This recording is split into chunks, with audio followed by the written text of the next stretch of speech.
1921, geboren am 20. So ist richtig. Ich war in Minsk als Soldat.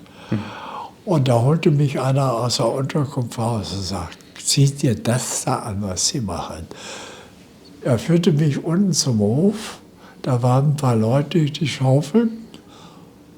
Die fertig waren mit dem Grab, kriegten einen Schuss hinten im Nacken. Dann fielen sie da rein.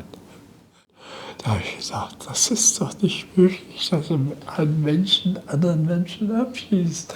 Das ist doch unmöglich. Und dann haben sie mich da geholt und sagen, beruhig dich.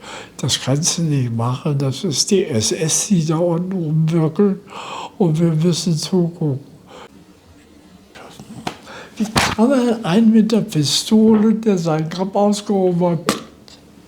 Das ist mir völlig unklar gewesen damals. Was die Welt daraus gelernt hat. Gar nichts. Sagen Sie mir was. Danke. Für die großartige Unterstützung bei unserem Friedensprojekt. Lebensweisheiten von 100-Jährigen. Diese mittlerweile internationale Zeitzeugen-Interviews sind Nur dank dir und dank dem Vertrauen der einzelnen Familien möglich. Wir machen diese Interviews neben unserer normalen Arbeit, neben meiner Arbeit als Krankenpfleger. Das heißt, wenn du unsere Interviews als wertvoll empfindest und uns unterstützen möchtest, ist die beste und einfachste Art, unseren Kanal zu abonnieren. Vielen Dank. Danke. Ich bin der Daniel Bleunig, bin Begründer des Friedensprojektes Lebensweisheiten von 100-jährigen Menschen und bin diplomierter Gesundheits- und Krankenpfleger. Und genau diese wertvolle Zeitzeugengeschichte für den Frieden wirst du heute bekommen. Darf ich fragen, wie jung Sie sind? Ja, 104. Ich bin geboren 1920. 1921, geboren am 20. So ist richtig. Am 20. Juni 1921. Jawohl. So sind Sie auf die Welt gekommen. Ja, ich war mit dabei. Ah, schön. Wie fühlt sich das jetzt an, jetzt bald in 2 Wochen 105 Jahre zu werden?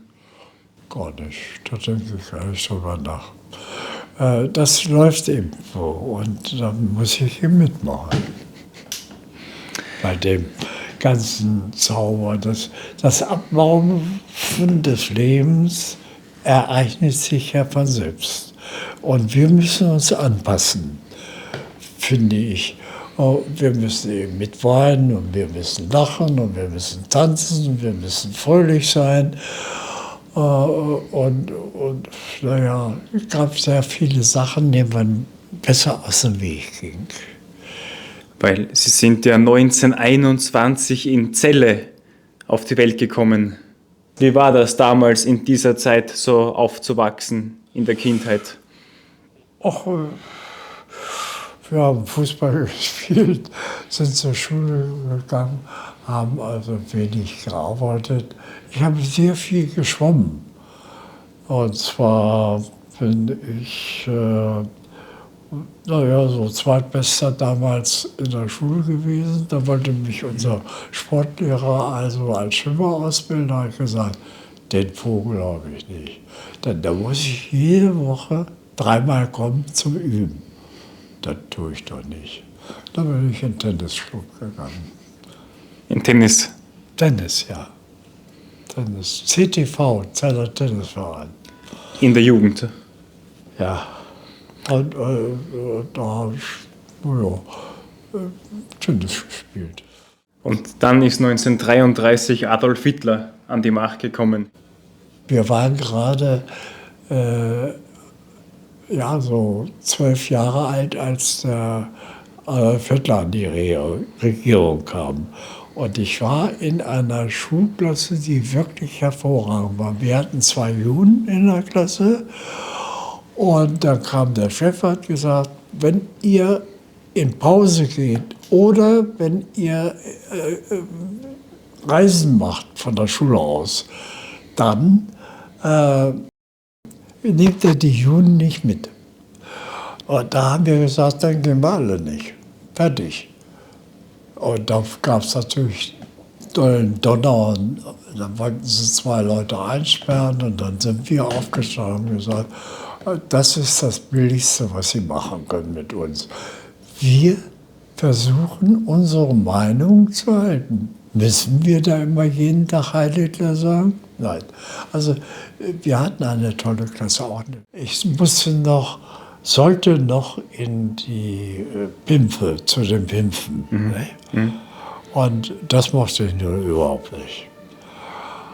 Und dann habe ich mich mal ein bisschen gedrückt mit Krankheit oder nicht gehen und so weiter, bis ich dann Hitlerjunge wurde. Das war ich genau genommen 2,5 Jahre. Dann habe ich den direkt gelernt.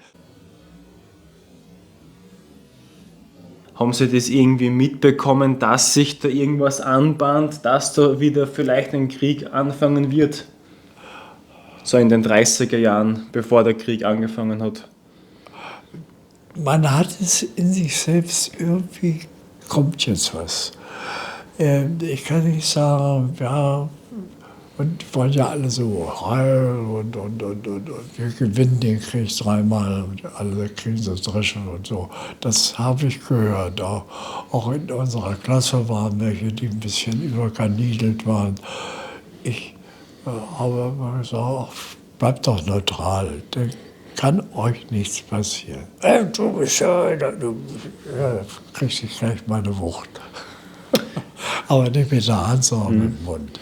Inwiefern hat es damals so Meinungsfreiheit gegeben? Na, unter vernünftigen Leuten hat es immer gegeben. Und unter Unvernünftigen, wenn welche da waren, haben wir uns ziemlich stille gehalten. Weil mal feige sein, mal auch nicht feige sein, sondern mehr klug, um das Leben weiterzuleben. Wir haben unsere Freundschaften so 4, 5 gehabt, die gar nichts mit den Nazis zu tun hatten. Wir machten mal mit 6 Leuten eine Radfahrt nach Österreich an Ossiacher See. Und wir sind überall sehr nett begrüßt, hatten aber kein Hakenkreuz an irgendeinem Fahrrad oder so.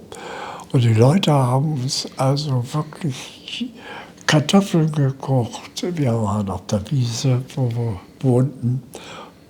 Und wir hatten eine schöne Zeit. Die Frau hat für uns gekocht, die ist mit uns ins Kino gegangen. Und dann zu dieser Burg da gibt es doch so eine große Burg, die da oben auf dem Berg thront. Wie heißt der? Osterwitz. Hoch-Osterwitz. Ja. Und die beeindruckend mich als Kind, habe auch Romane gelesen mit Drogen und so weiter, aber nie eine gesehen. Und das war die erste Burg, die echt eine Burg war. Nicht? Nach der Schule bin ich deutscher Kolonialschüler gewesen in Witzenhausen. Das liegt bei Kassel. Und da bin ich also als auswärtiger Mensch erzogen worden. Sie gemacht, Bananen gepflanzt und all so ein Zeug. Ja, ein Riesentempel, das heißt Glasveranda oder wie nennt man das? Haben Sie viel zu essen gehabt oder wenig, so in dieser Zeit der 30er Jahren? Mein Vater als Arzt, so viel er wollte. Und mein Vater wollte auch nicht, dass ich Mediziner wurde. Die beiden anderen meinen, der eine war schon Mediziner und der andere, den haben sie im Krieg abgeschossen. Und habe ich immer zu ihm vorher gesagt, weißt du hast doch nicht alle im Schrank. Dass du Flieger bist, kann ich mir gar nicht vorstellen. Erstens gewinnen wir sowieso den Krieg nicht. Oh, los. Du bist immer Antinazi gewesen. Ich sage, ich bin gar nichts gewesen. Mich hat alles nicht interessiert, was da so nebenher lief. Man wusste ja gar nicht, was werden würde. Ich meine, dass der Krieg nur in Gang war, ja gut. Und dass wir siegreiche Menschen waren, gut. Ja, die nachher die Hosen voll hatten. Und wie der Krieg angefangen hat 1939, als Deutschland Polen angegriffen hat, wie haben Sie das erlebt? Da waren es dann auch 18 Jahre. Ja, da war ich in der Molkerei in Witzenhausen auf der Kolonialschule. Und da kam auch der Chef Baumbach, der die Molkerei unter sich hatte, der große SS-Postmann, der kam an und sagte, Kinders, jetzt fängt der Krieg an. Wir werden was erleben. Trotzdem er SS-Hauptmann oder sowas war. Aber er sagt, das mache ich. Das kann ich nicht verstehen. Aber wir müssen ja mitmachen. Ich bin ja nun ausgesucht als Führer irgendwo. Und da haben Sie das mitbekommen am 1. September 1939, dass der Krieg angefangen hat. Morgens gingen wir da in die Molkerei. Und da wurde gesagt, dass in Polen geschossen wurde. Und was haben Sie sich da gedacht, innerlich? Wir hatten doch keine Erfahrung. Wir haben keine Erfahrung. Naja, was man so denkt als Kind, noch als Kind, 18 oder 19 war ich da, weiß nicht, was kommt. Ja, mehr nicht. Und wann haben Sie dann einrücken müssen? Da war ich auf der Kolonialschule. Wahrscheinlich so ein Jahr später war ich in Kassel. Da wurde ich, also, da habe ich noch nicht studiert. Studiert habe ich erst, als ich aus dem Krieg zurückkam. Da war ich also in Kassel, wurde angesehen, sagte, Sie sind mindestens 1. Ich sage, Sie werden sich noch wundern. Ich war ja kurzsichtig, nicht? Da ist man ja nicht minus, da ist man ja nicht 1. Da habe ich die Brille vom Fensterbrett, war auch so ein Raum, da hatte ich da gelegt. Da habe ich die Brille aufgesetzt. Ich sage, Herr Stabsatz oder was er war, ich habe eine Brille, ich bin kurzsichtig. Oh Gott, dann müssen wir sich zurückstufen auf Nummer 3. Na schön, ich sage, wenn es nicht schlecht ist, nehme ich es an. So ähnlich. Ich kann das nicht wortgetreu wiedergeben, das geht alles gar nicht. So alles wieder rauszuholen in seinem Leben, ist wirklich in dem Alter, in dem ich bin, außerordentlich mühselig, schwierig. Und so wie ich da nicht mehr von rede, ist es weg. Ja. Also 1940 circa sind Sie eingezogen worden. Warte, da muss ich noch mal nachdenken. Ich war auch vorher im Arbeitsdienst. Die habe ich belogen. Ich habe gesagt, ich bin auf der Deutschen Kolonialschule. Wenn ich da hinkomme, dann kriege ich noch 1 drauf, weil ich schon ausgebildet bin. Und dann kamen die ganzen kleinen Führer, also die Truppführer und so, was da war. Ich habe gesagt, weißt du, kannst du uns nicht später mal mit nach Afrika nehmen, dass wir bei dir auf der Pflanzung sind? Ich sagte, das dauert wahrscheinlich noch. Was sollte ich sagen? Aber wenn ihr mich gut behandelt, werde ich dann nicht nachstehen.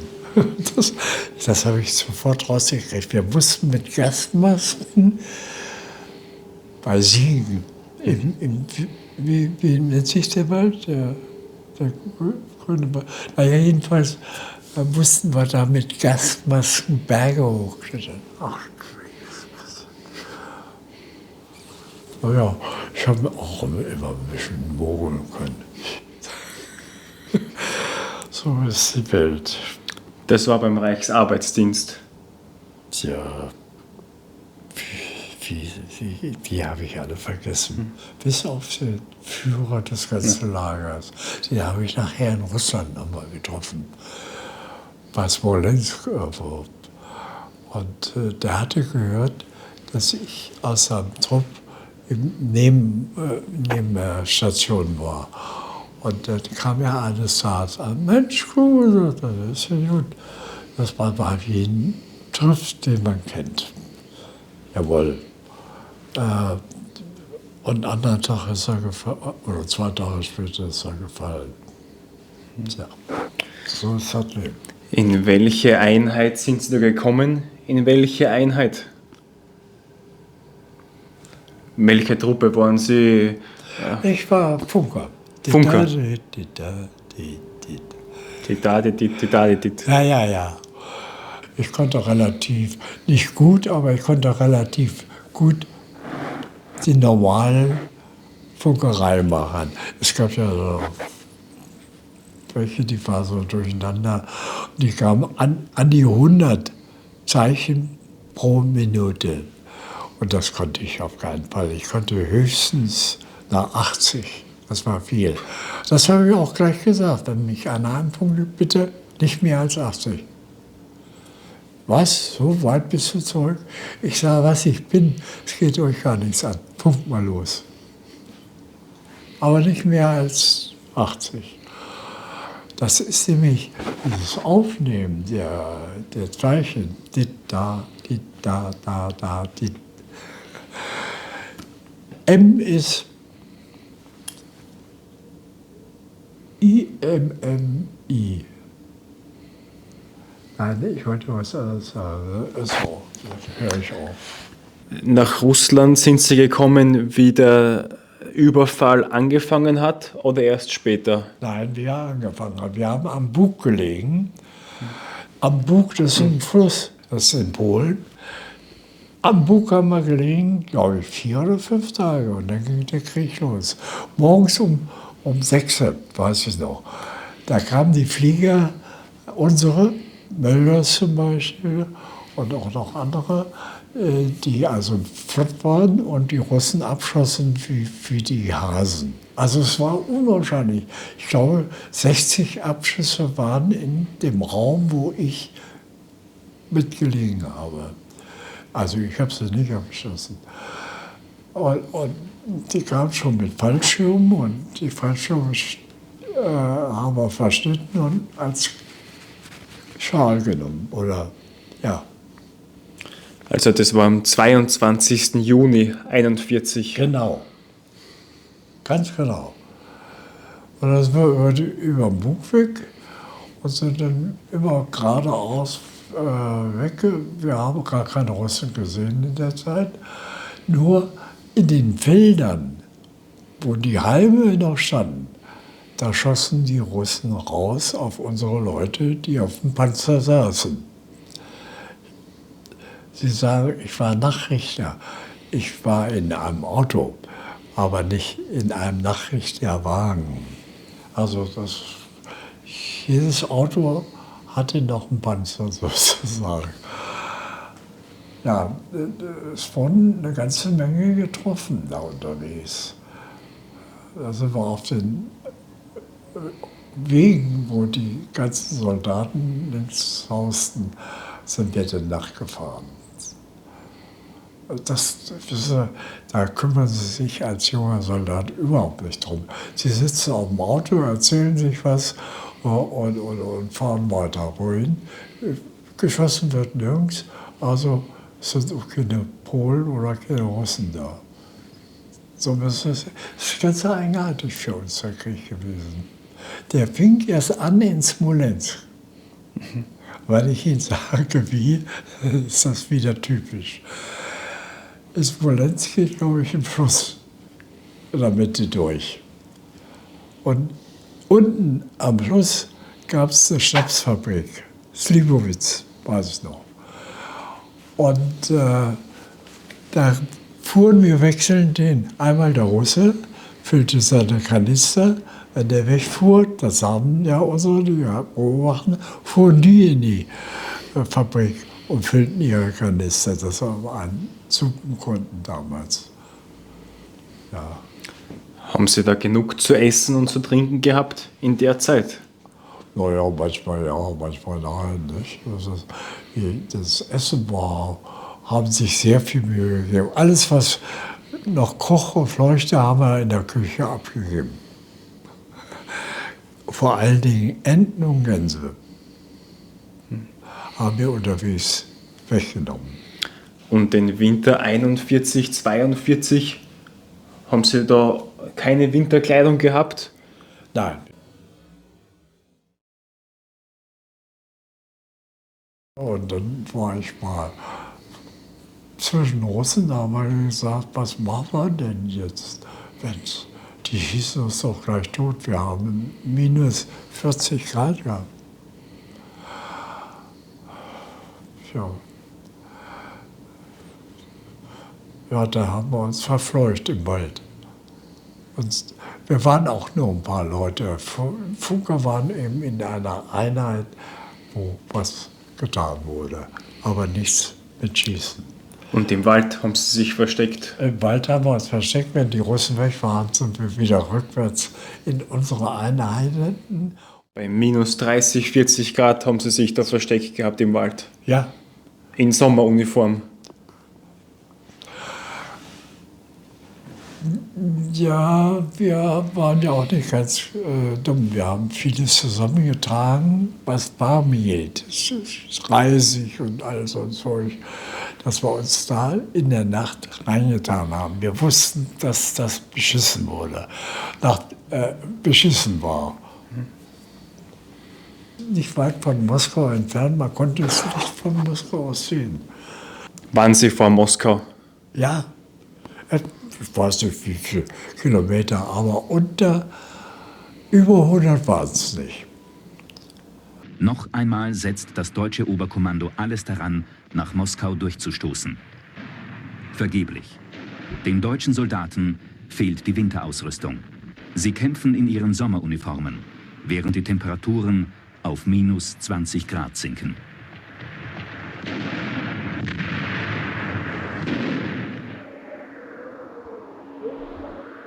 Im Winter sollte Moskau längst erobert sein und die deutschen Truppen sollten feste Quartiere bezogen haben.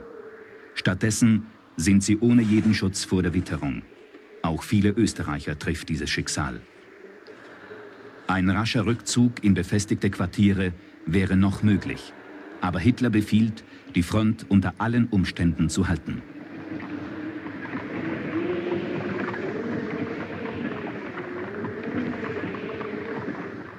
Der motorisierte Nachschub kommt bald zum Erliegen. Pferdeschlitten kommen gerade noch durch. Nur wenige Filmaufnahmen wurden damals gemacht und nur ganz wenige sind erhalten geblieben. Aber auch diese wenigen lassen erahnen, welchen Strapazen die Soldaten damals ausgesetzt gewesen sind. Wir waren in irgendeinem kleinen Ort in der Nähe. Und wir saßen alle zusammen und packten unsere Päckchen, die wir kriegten von zu Hause, auseinander, ein bisschen Kuchen und so. Und da kam der Spieß rein, so ein Fitter. Und hatte Pistole in der Hand und schoss immer in die Decke. Da haben wir gesagt, Mensch Wilhelm, hör nur endlich mal aus. Ob er Wilhelm heißt, weiß ich nicht. Hör auf, ich bringe eine tolle Botschaft. Cool, fortrennen. Sie können morgen nach Hause fahren. Morgen! Wenn schon, können Sie auch heute Nacht fahren. Hatte ein Papier in der Hand. Und das war von meinem Vater.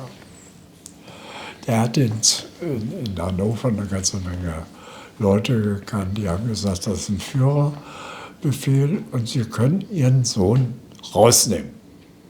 Weil er sagte, einziger Sohn, da war so ein Befehl vom Führer, einzige Söhne können nach Hause. Der erste Sohn, Helmut, war 9,5 Jahre älter als ich. Der hatte Tuberkulose, ist dann gestorben. So ist das geschehen. Und daraufhin habe ich gleich meine Sachen gepackt und verschwunden, war ich nicht mehr zu sehen. Wissen Sie, mich hat mal wahnsinnig erschüttert. Ich bringe ja alles durcheinander. Ich war in Minsk als Soldat. Und da holte mich einer aus der Unterkunft raus und sagt, zieht dir das da an, was Sie machen. Er führte mich unten zum Hof. Da waren ein paar Leute, die schaufeln. Die fertig waren mit dem Grab, kriegten einen Schuss hinten Nacken, dann fielen sie da rein. Bumm. Da habe ich das erste Mal geholt wie ein Schießhund. Da habe ich gesagt, das ist doch nicht möglich, dass ein Menschen anderen Menschen abschießt. Das ist doch unmöglich. Und dann haben sie mich da geholt und sagen, beruhig dich. Das kannst du nicht machen, das ist die SS, die da unten rumwirkeln und wir müssen zugucken. Wir gehen gar nicht hin. Komm, wir gehen nach Hause. Also da, wo wir gewohnt haben, geschlafen haben. Ach. Also da haben sie gesehen, wie die SS die Zivilisten erschossen hat. Waren das Zivilisten oder waren das Soldaten? Nein, das waren Zivilisten. Alles, sogar so 12-Jährige, 2 12-Jährige und das andere waren älter, auch Frauen dabei. Wir haben vielleicht 3 Leute gesehen, die sie abgeschossen haben. Dann habe ich gesagt, das mache ich nicht mehr mit. Das geht nicht. Naja, also gut. Und vielleicht darf ich dann nur noch fragen, wie wird man da im Kopf damit fertig, wenn man sowas sieht? Die sehen, dass ich es immer noch erzähle. Also das ist in mir drin, wenn ich sehe, da die Kugeln, die hier gegraben haben und dann anschließend und dann waren sie da im Loch. Da bin ich nie. Ich habe gesagt, sowas darf ich nie wiedersehen. Das war in Minsk, das weiß ich noch. Auf so einem Hinterhof haben sie die da erschossen. Wie kann man einen mit der Pistole, der seinen Grab ausgehoben hat? Das ist mir völlig unklar gewesen damals. Ich habe im Bett gelegen, habe bestimmt ein paar Stunden geheult, weil mich das so erschüttert hat. Das war eigentlich gar nicht möglich, dass man Menschen erschießt. Und erschossen haben, waren das die SS oder waren das andere Einheiten? Da war es mich über. Es war auch zu weit. Es war so vielleicht 30, 40 Meter, wo wir davon standen. Und Uniform hatten die an, aber ich weiß nicht, was für welche mehr. Weil die ja alle die gleichen Uniformen nur trugen. Nicht? Die hatten ja alle deutsche Wehrmachtskleidung an. Und zu Hause war ich in Magdeburg. In Magdeburg war es mir so langweilig, immer nur Dienst oben auf dem Boden und hier und da und dort. Da bin ich zu Vater gegangen, war ich zwischendurch dann volljährig geworden. Da habe ich gesagt, Vater, das mache ich hier nicht mehr mit. Das Affentheater, ich gehe lieber nach Afrika. Sicherlich ist da auch gefährlich, aber die sind alle viel besser. Die Leute, die Amerikaner und die Engländer, wobei die Amerikaner am besten waren. Und naja, und so weiter. Und dann sind sie nach Afrika runter. Ja. Da war ich nachher in Afrika beim Funken bei Manteuffel. Manteuffel hatte gesehen, dass ich noch relativ das konnte. Die meisten konnten das gar nicht. Es gab sogar einen Leutnant, der war der nannte sich Oberfunker. Der konnte keinen Ton. Naja, Manteuffel hat das rausgekriegt und hat gesagt, Kluge, Sie sind jetzt mein persönlicher Funker. Das ist schön. Da habe ich gesagt, dann mache ich das Leben mit. Ich saß dann im Mittelmeerraum, war verbunden mit Sizilien. Sizilien hörte den feindlichen Funkspruch auf, übersetzte ihn und hat mir dann wieder übersendet. Dann konnte ich das, also was war denn das, wo ich war? Die Kompanie war ein bisschen wenig. Und ich bin von Manteuffel befördert worden, ganz hohen Grad, und durfte ja nicht mehr das sagen. Und ich war immer Gefreiter gewesen, weil ich meine Klappe manchmal auf hatte, nicht immer, manchmal. Und da hat mein General hat gesagt, Mr. Kluge, Sie sind jetzt schon über 10 Monate oder noch länger beim Kommiss und sind immer noch Gefreiter. Ich befördere Sie hiermit außerordentliche Kenntnisse zum Unteroffizier. Geben Sie Ihr Soldbuch, er schrieb seinen Namen rein, meinen neuen Dienstgrund, bitte schreibst und das wurde von meinem Leutnant, mein Kompaniechef, wurde das nicht anerkannt. Der hat gesagt, hier bestimme nur ich, wer befördert wird. Naja, sagt er, es gibt auch noch andere, der mich da befördert. Ja. Der ist im letzten Moment noch weggeflogen worden. Und wie kamen Sie in Afrika in Gefangenschaft? Ich bin in Tunesien gewesen, auf einem Berg, Achkel hieß der, Achkel, in einem großen See. Und wir waren oben drauf und 2 Kilometer oder 1 Kilometer weiter war die Front der Amis, da war das Seeende. Er konnte uns eigentlich nicht sehen, wenn wir nicht auf die Spitze gingen und Winkel machten. Das haben wir auch manchmal gemacht. Und die Amis haben sich nachher, als wir in Kriegsgefangenschaft gekommen sind, dort haben sich darüber amüsiert. Haben gesagt, wir haben keinen Toten und ihr haben auch keinen. Also dann war es zu Ende, wir hatten nicht mehr zu essen. Das Wasser kann man ja nicht trinken, was da am See ist.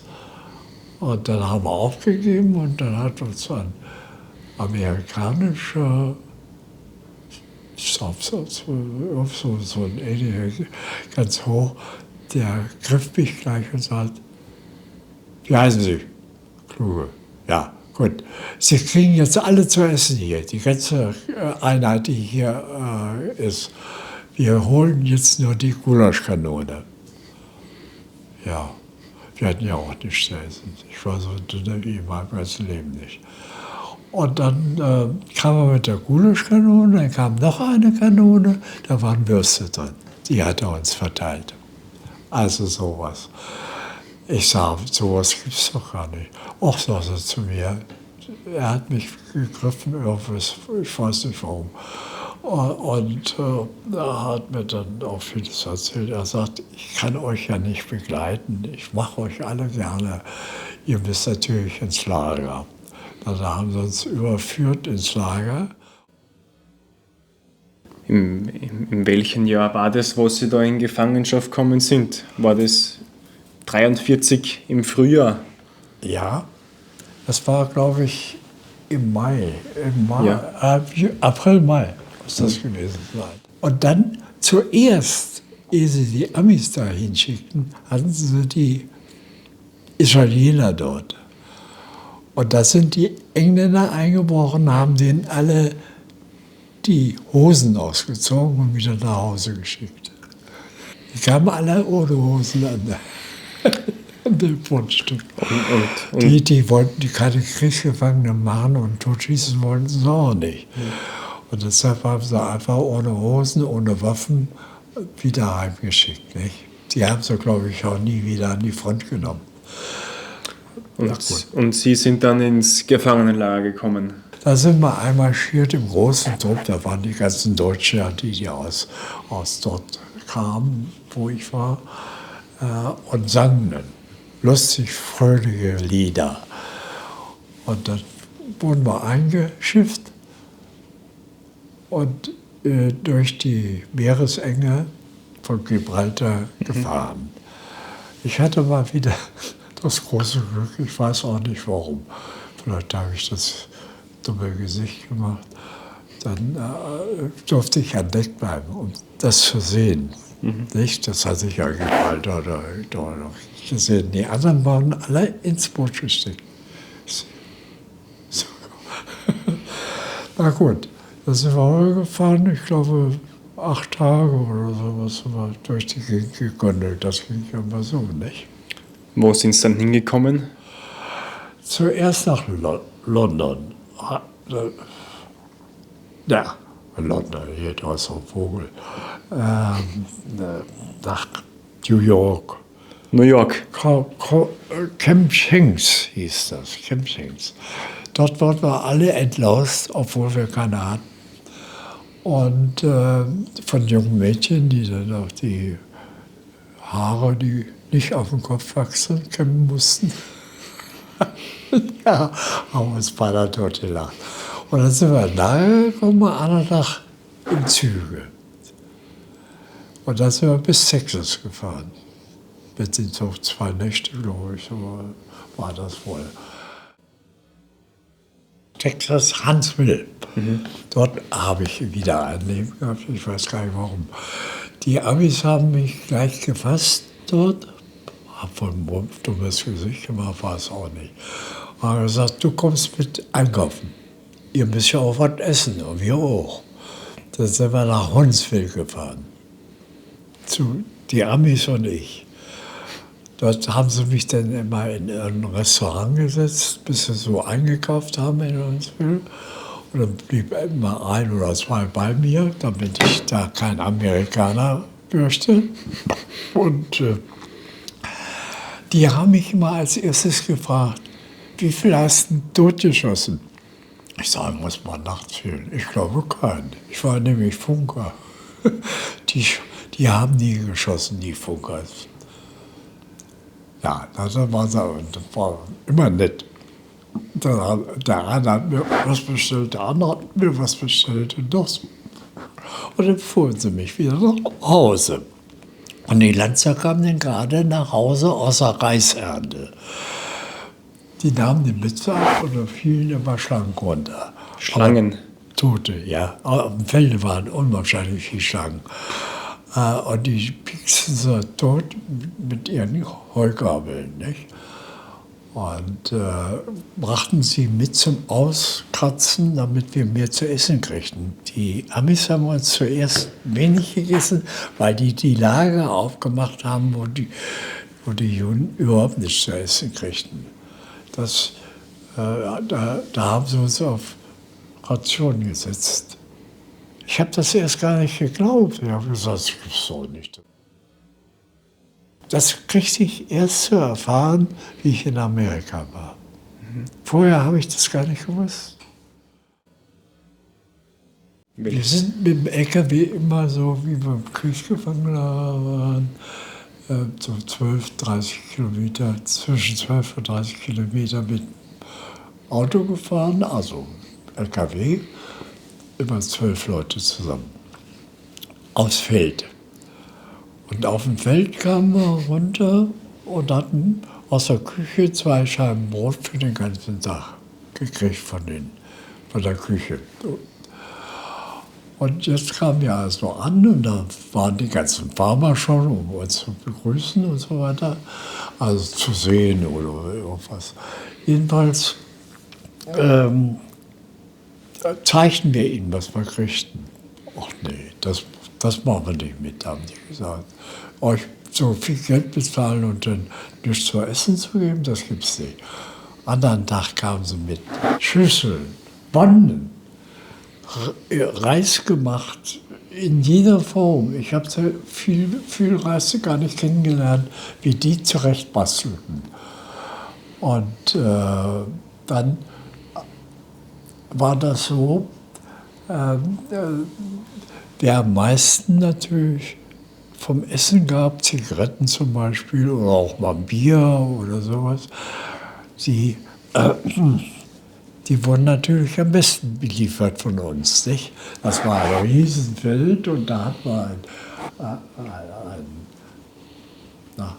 eine Maschine, die da also rasierte und da waren 2 Seiten dran. Die hoch mit so ein paar Stühlen bis oben und dann ging das da rein und also haben wir verteilt. 2 kriegten den LKW, nee, das waren so Bretter. Unter den Brettern waren Kufen angebracht. Und damit fuhr man zum Reisfeld, wurde da abgenippelt und gestapelt, mindestens 2 Meter, wenn nicht 3. Bei 3 sind sie immer runtergefallen. Sind sie dann wieder hingefahren, haben abgeladen. Und wenn der Farmer nicht spurte, wie wir wollten, dann warf man einfach die Gabel in die Maschine rein. Bumm. Dann war mindestens für 2 Stunden Ruhe. Aber die uns gut waren, denen haben wir wie viel Zentner? Mindestens 200 Zentner am Tag weggemacht. Nicht, die waren abgeschnitten durch die Maschine, die nachher die Sache zur Dreschmaschine brachte. Unsere kleinen Zirkelchen da, wo wir die Haufen drauflegten, zum Dreschen. Ja, jetzt habt ihr wieder am Ende, und da kann ich schon noch erzählen. Was, wenn wir nach Hause fuhren, waren wir ja natürlich knüppelsatt, weil von vielen Farmern, nicht von allen. Einer war dem haben wir nichts gemacht. Am letzten Tag kam er, ich habe noch so viel Reis stehen. Nehmt er mir das ab? Nein. Warum nicht? Weil wir von ihnen nie was zu essen kriegen. Den Platz. In einer Stunde war ein tolles Fressen da. Und dann haben wir ihm so ein bisschen Reis da weggepustet. Ich war da war er ganz glücklich, dass wir ihn doch angenommen haben. Und dann unterwegs Krokodile, Schlangen, irgendwelche Tiere, die man gar nicht kannte, so die da rumschlüpften. Ich kenne auch ein paar, aber ich habe es vergessen. Und die wurden dann abgeschossen und 2 Lanzer runter vom LKW, die in irgendwas eingewickelt und ins Auto. Und dann haben wir das alles aufgefuttert, wenn es nachher bei der Küche war. Ja, viel Spaß. Da hat uns der Posten das Gewehr gegeben für Krokodile. Sein Gewehr, wo er uns mit bewachen sollte. Naja, das war nicht viel. Ja, wo sollten wir denn hin? In der Wildnis? Ja, na gut. Richer haben die Schlangen und da haben sie wieder voll gemacht mit irgendwelchen Blättern und so weiter, wieder zusammengenäht. Und andere Lanzer haben daraus Handbälle, Fußbälle, Taschen und sowas organisiert. Ja, also gemacht. Gemacht. Toll. Kam sie an. Ich sage, Mensch, das ist ja ein Handball. Nee, das ist eine Schlange. Du musst aufpassen, wenn du wirfst, dass du nicht gebissen wirst. Das ist natürlich blödsinnig. Ja, na gut.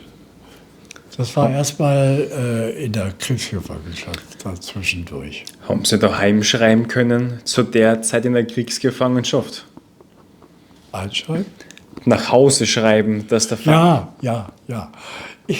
Meine Mutter hat ganz spät die erste Post bekommen. Ausgerechnet sie, die ihre Kinder verloren hatte. Ich war ja dann auch schon verloren, nicht? Als ich dann nach Afrika ging. Da sagten die Eltern, naja, das wird nicht mehr viel mit dem Jungen. Wir haben sich getäuscht. Ich habe ihnen viel Spaß. Dann kam ich, das war das Tollste, was ich erlebt habe.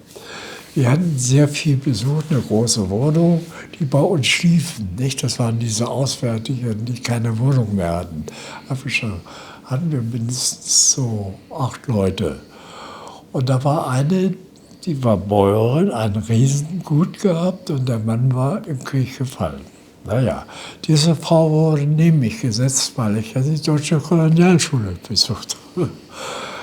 Und dann sprach sie davon, wie groß und was das ist mit Fuhrwerk und so weiter.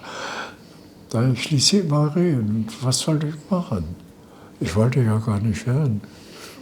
Jeden Morgen eine Kuh melken oder ein Schwein kitzeln.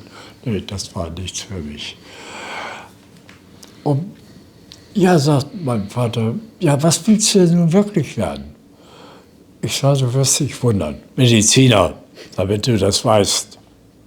Du hast ja gar kein Abitur. Das mache ich nach. Fertig. Da habe ich mein Abitur nachgemacht.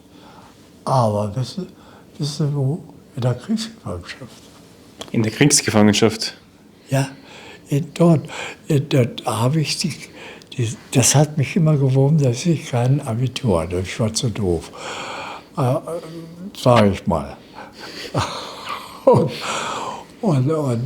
Dort habe ich das in Schwung gebracht. Ich kannte eine ganze Reihe Leute aufgrund der Dolmetscherei und auch so Fußballspiele, was so ist.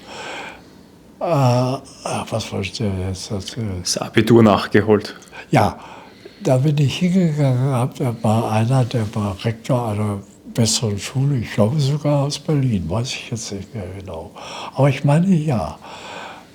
Roski hätte ich mal gesagt, so ähnlich. Naja, ist auch egal. Der hat mir Latein beigebracht. Das war das schönste Fach, was man lernen konnte. Und dann Deutsch, naja, das ging so. Rechnen war sehr gut. Und was dazugehört, ist ja die, sag mal schnell, Als Arzt? das Berechnen meinetwegen der Sonne oder sowas. Physik. Was? Physik. Ja, das Name ist ja blöd, da komme ich nie drauf. Naja, jedenfalls Physik hatte ich, eine sehr gute Note hat sie mir gegeben und dann kam das ganze Gremium zusammen, wir waren 36. Von den 36 fielen erstmal 30 durch. 30. Die hatten alle kein Abitur, die haben nur gesagt, nicht? Ich hatte ja auch keins, aber denen habe ich das nicht erzählt, wie das gelaufen ist. Das ging sogar sehr gut. Ich habe viel gearbeitet nachher. Aber jedenfalls, das haben Sie in der Kriegsgefangenschaft. Das Abitur in der Kriegsgefangenschaft anerkannt von Bayern, weil ich hier in Amerika war. Und dann sind Sie nach Hause gekommen. Von Amerika wieder nach Hause. Ja, von Amerika nach Hause und zwar auch so einmal so.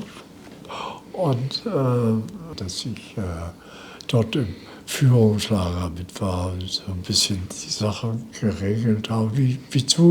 Wozu ich da gekommen bin, weiß ich alles nicht, kann ich nicht erzählen. Jedenfalls war ich nicht auf den Mund gefallen. Ja, als wir er sagt, das war ein Anwalt, jüdischer Anwalt aus Frankfurt, der mich empfing. Der hat gesagt, weißt du was, du bleibst hier nur 14 Tage in diesem Lager. Die werden verteilt nach Frankreich, nach England zum Arbeiten. Und das, was gesund ist, ja, wird arbeiten und was krank ist, wird nach Hause geschickt. Naja, also was krank ist, da gibt es Bogen. Die müsst ihr da rausziehen. Ich habe so 4, 5 Zeller da rausgezogen und aus meinem Lager habe ich noch ein paar Leute rausgezogen, krank gemacht. Nicht? Ich sage, dass ihr nur krank seid, sonst kriegt ihr einen am Bahnhof. Na schön, nach 14 Tagen, es waren länger, 3 oder 4 Wochen, habe ich einen Zug zusammengestellt mit Kranken. Darunter war ich nicht, sondern ich war ja Hinbringer, habe die Leute zum Bahnhof gebracht mit ein paar Franzosen mit Amis. Und jetzt wurden die also, mussten marschieren, ein paar Kilometer, und dann konnten die in den Zug steigen, alle, die krank waren. Und was machst du jetzt? Ganz hinten im Wagen, hinter allen Leuten, verkriegst du dich. Habe ich getan. Ich sage, jetzt zeig mal deinen Mut, den du nie gehabt hast. Jetzt gehst du dahin. Ist auch keiner mehr gekommen. Tüt, macht da der Vorweg. Da habe ich nur noch gewunken. Und dann sind wir weiter durchs Rheinland. Und dann bin ich nach Munster gekommen. Munster liegt dicht bei Celle. Munsterlager. Da wurden alle Soldaten aufgefangen. Und da habe ich mich gar nicht lange auffangen lassen. Ich habe einen LKW angesprochen, der vorbeigeht. Wo willst du hin? Ja, ich fahre nach Celle, wir müssen da dies oder jenes machen. Ich sage, dann nehme ich mal mit. Das war am Sonntagmorgen, den 6. Mai, glaube ich. Und bin durch die Landschaft gefahren. Meine Eltern wussten ja gar nichts von mir mehr. Ja, und bin sonntagsmorgen um 6 Uhr nicht aus dem Bus, also aus dem LKW gestiegen, auf dem Paradeplatz, Unionplatz, der sich. Davon war ich nur 200 Meter mit dem Haus entfernt. Das war Schendingberg.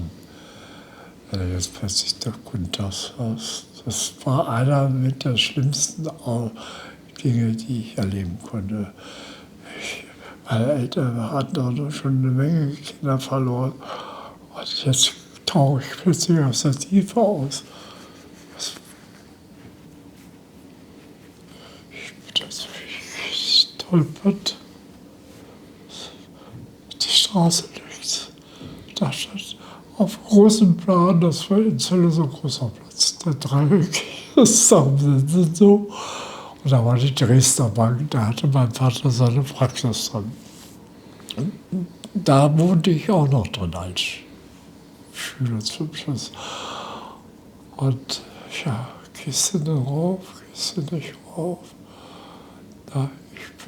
Die Tür war offen, weil da auch Privatleute wohnten in dieser Unterkunft. Bin ich also die Treppe hochgegangen zu seiner Praxis. Da habe ich Bim gemacht. Was passiert jetzt? Nach einem Augenblick schloss einer die Tür auf und wer stand da? Mein Vater. Mein Vater. Der ist verliebt.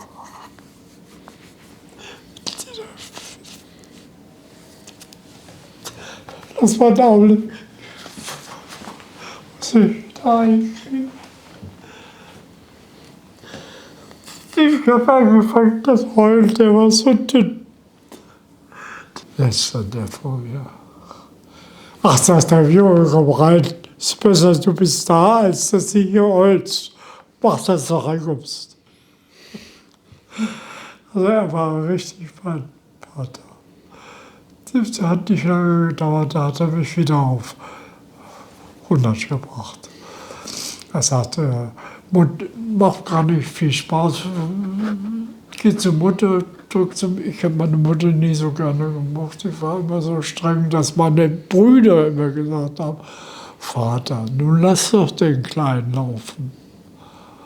Nun lass sie, nee, nicht Vater, Mutter, nun lass doch den Kleinen laufen. Du ewig schimpfst so auf ihn rum. Und dann, wenn die weg waren, dann kriegte ich immer wieder eins geprügelt. Naja, gut, das ist vorbei. Mutter hat gute Ideen. Und die muss ich leider annehmen. Ja, und dann dann saß man da an der Tafel, die schon, wo die vom Lande war, die Frau, die einen Hof ich nehmen sollte, wurde gleich da hingesetzt und so weiter. Und als ich dann sagte, ich werde Mediziner, da stand sie auf und ist sofort weggegangen. Und mein Vater sagte, was, Mediziner, was soll denn das sein? Ich sage, Vater, da fragst du den Letzten. Das lass mal meine Sache sein. Ich bin jetzt 22 oder wann die älter. Ein bisschen älter schon. Ja. Ein bisschen älter, ja. 25. Ja, mindestens. Wann sind Sie zurückgekommen? 46, 47? 46 im Mai. 46. Im Mai bin ich zurückgekommen. Das war sehr schön. Also das habe ich gerade erzählt. Nicht? Ja.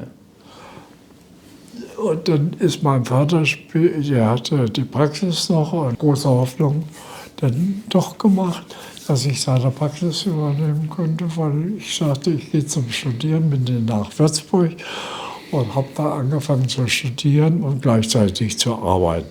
Ich habe alten Leuten das Essen gebracht, ich habe beim Kaufmann gearbeitet, er sagt, wenn du mir hilfst, dann kriegst du von mir Geld. Und das fand ich sehr nett. Und ich fuhr jeden Tag mit dem Fahrrad, was ich mitgenommen hatte, rum und brachte den Leuten die normalen wie Erbsen und Linsen und sowas, brachte ich ins Haus. Und die gaben mir dann auch immer ein kleines Groschenchen. Und und dann habe ich also mein Studium mit vielen Dingen, kann ich gar nicht alle aufzählen, mit vielen Dingen gemacht. Da habe ich einen guten Freund getroffen, den ich an der Leiche getroffen habe. Der wollte auch Mediziner werden. Und wir kriegten immer eine Leiche zur Hälfte. Zur Hälfte. Da durfte man dran schnippeln. Keiner sagte, wie wir das nun richtig machten. Da habe ich überall ein bisschen geguckt, wo Mediziner dann waren. Da haben wir angefangen, vielleicht nicht ganz richtig, aber sie sind alle beerdigt worden. Und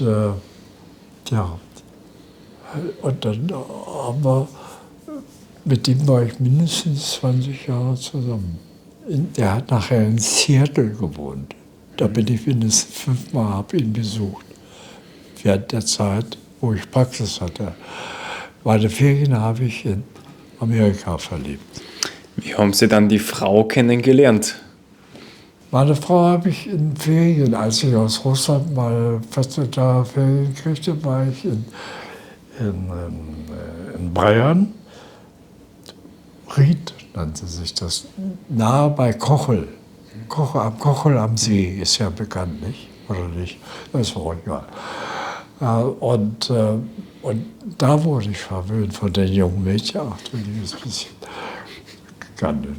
Das habe ich gerne mitgenommen. So. Ich kriegte zu rauchen. Ich rauchte damals ganz schlimm. Und die holten mich morgens schon aus dem Bett. Keine Unsittlichkeiten, sondern ein bisschen was gemacht, geschwommen im Kochel. Und dann habe ich dabei meine Frau kennengelernt am Bahnhof. Sie war ganz hübsch. Naja, das sagt man hinterher. Und mit der bin ich irgendwie, da habe ich so Blödsinn gemacht, weil ich von Frauen eigentlich überhaupt keine Ahnung hatte. Außer einer einzigen.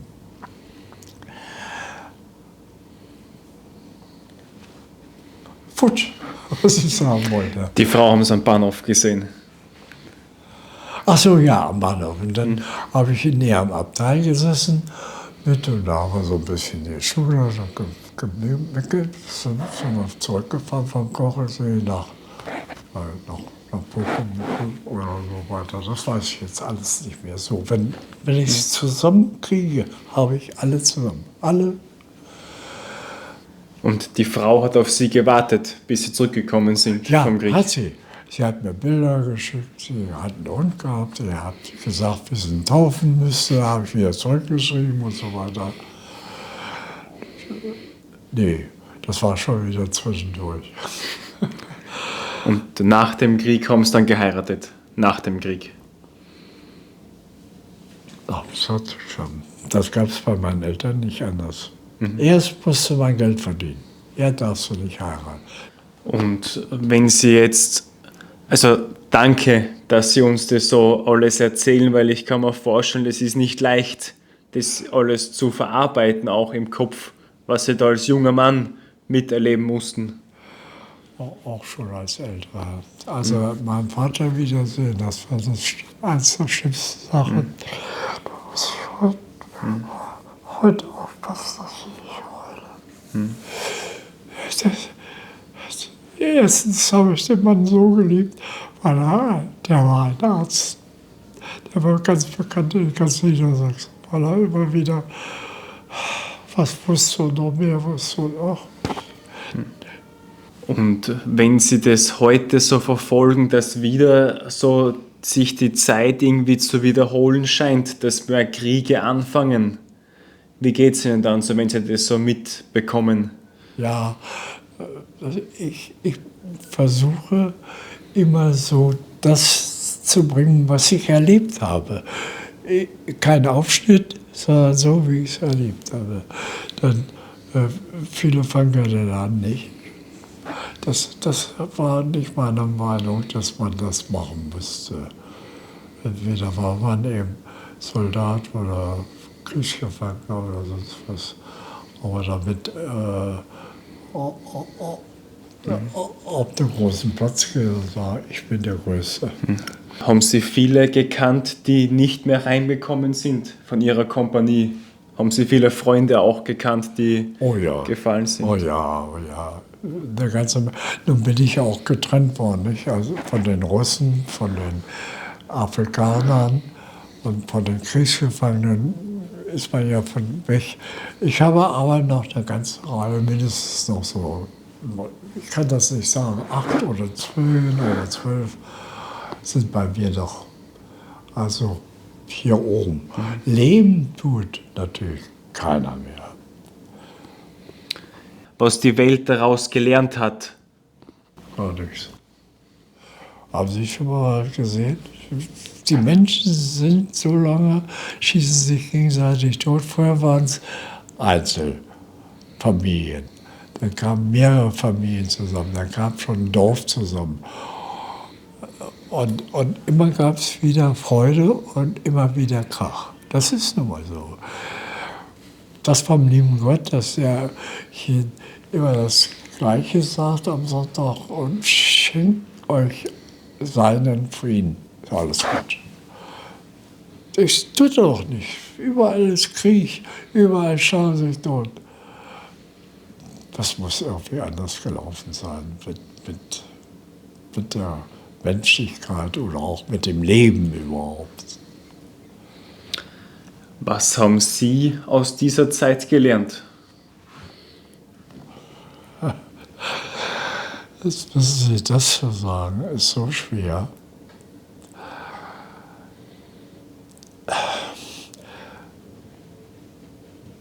Vielleicht zu wenig. Ich weiß es nicht, ich kann es nicht sagen. Vielleicht kann ich es auch, wenn ich überlege und mich hinsitze, dann erzähle ich mir mal so ein paar Geschichten aus der alten Zeit und versuche, die Krümel wieder hochzuziehen.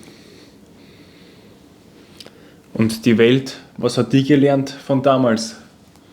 Nicht viel. Sagen Sie mir was. Jetzt wollen Sie wieder Krieg machen. Das heißt, diese Kriegsdrohungen ist kein Krieg. Das sind nur Drohungen untereinander. Das geht ja nun schon mindestens ein halbes Jahr, diese so. Oh, seit Polenkrieg geht das pausenlos, dass die Leute schimpfen. Und dann, wenn ihr nicht, fangen wir an mit dem Krieg. Tun sie ja nicht. Erstens ist er zu teuer.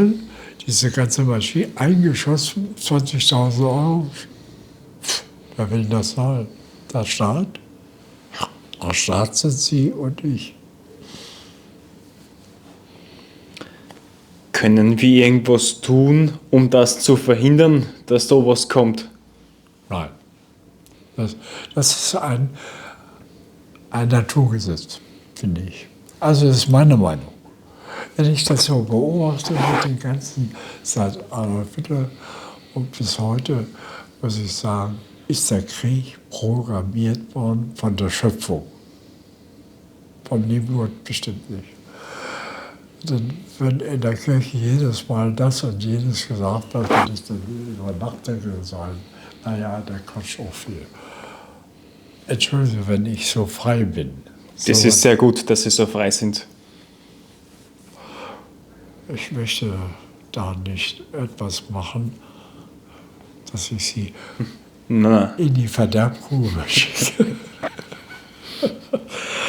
Nein, wenn ich das heute sehe, ist das eine schöne Sache. Ich habe zweimal in dem Krieg Angst gehabt. Einmal, wie wir da eingeschossen waren, da habe ich gedacht, na, nun bin ich dran. Da war damals zu kalt. Da lagen die Leichen am Baum gelehnt und an Sträuchern oder am Stein irgendwo und scheinbar waren alle tot. Aber voll drin, weil es so kalt war, der Körper ist ja nicht gefroren. Das müssen Sie mal sich ansehen. Das sieht toll aus. Nicht? Das sieht toll aus, aber nicht gut. und das zweite Mal, wo Sie Angst gehabt haben? So, was schätze ich das genau? Nein, das kann ich ja. Das weiß ich jetzt im Moment nicht. Einmal habe ich fürchterliche Angst gehabt. Ja. War das zweite Mal da, wo die SS die Zivilisten abgeschossen hat? Nein, das war ja das erste Mal. Das war ja gleich ganze noch im Anfang. Da war ich in Minsk. Nicht? Und in Minsk war ja der Anfang erst. Nein, das war das in Afrika? Könnte es sein, dass als wir eingekreist waren und die bombardierten uns, aber wir hatten Gott sei Dank Deckung. Das weiß ich aber nicht mehr genau, das war ich ganz ehrlich. Was ist wichtig im Leben? Das Leben. Das Leben und alles, was zur Menschheit zugehört. Liebe, Vertrauen, viele andere Sachen noch, die uns eigentlich zum Menschen machen. Aber es geht nicht. Da haben wir die Zigeuner, da haben wir die Indianer, da haben wir die da oben in der Wildnis rumlaufen. Die haben ganz andere Ansichten. Es kommt ja mal darauf an, wie sie erzogen werden. Wenn sie in einer Familie erzogen werden, wo, sagen wir, Vater stiehlt und Mutter fremd geht, kann nie was Vernünftiges rauskommen. Es kann aber es muss nicht. Deswegen wird vermutlich für Sie auch die Erziehung sehr wichtig gewesen sein. Ja, das muss sein. Man muss mit allem fertig werden. Wärst du nicht fertig, gehst du in die Walachei. Und wärst du fertig, dann geht es einem so wie mir, dass ich sage, gut, ich habe zwar manches erlebt, aber ich kann es verschieben. Haben Sie etwas Bestimmtes gemacht, dass Sie jetzt fast 105 Jahre sind? Nein. Ich weiß gar nicht, warum ich plötzlich eines Tages 100 wurde. Welchen Ratschlag oder welche Botschaft geben Sie uns und den Zusehern mit? Welchen Lebensratschlag? Versuchen Sie, das schönste Leben herauszuziehen. Man hat ja sozusagen, man sagt Seele oder so ähnlich, die muss da sein, um dieses Pendel auszugleichen, nicht? Dass sie das, was sie nicht mögen, so langsam, das geht nicht von heute auf morgen, so langsam zur Seite schuppen, sage ich jetzt mal auf Deutsch. Und sehen, auch möglichst viel nette Sachen zu besuchen. Sei es Theater, sei es Musik, sei es, ja, das Leben schön machen. Das Leben schön machen. Was ist der Sinn im Leben? Zu leben. Weiter kann ich nichts sagen, ist doch so. Ich persönlich meine, ich bin froh, wenn ich lebe. Wenn ich beleidigt werde, sage ich das so. Na gut. Ich merke schon, da steckt was Tieferes hinter. Und was wünschen Sie sich für die Zukunft? Mir persönlich. Die paar Tage, das kann ich Ihnen nicht sagen. Haben Sie irgendeinen Wunsch für die Welt, für die Zukunft? Was hat das für einen Sinn, das zu suchen, weil man weiß, dass es doch nicht so wird. Das ist meine Meinung. Das ist doch nicht. Sie wird immer ganz anders. Sie ist ja auch anders zusammengebaut, als die Gott das gemacht hat. Das macht ja da, dass es getan hat. Aber ich glaube es nicht. Es ist irgendwie eine andere Weg gegangen, den wir noch nicht kennen. Und wir müssen uns immer nur anpassen. Und wenn das nicht geht, naja, muss man einen Weg finden. Und in einem letzten Satz, welche Botschaft geben Sie uns mit auf den Weg? Lass mich einen Augenblick überlegen.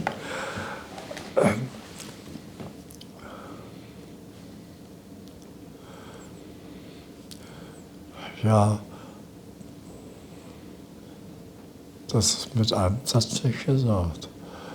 Sie müssen tun, was Sie gut bekommen. Sie müssen tun, was Sie erfüllt im Leben. Was Sie erfüllt, woran, das habe ich ja schon alles erzählt.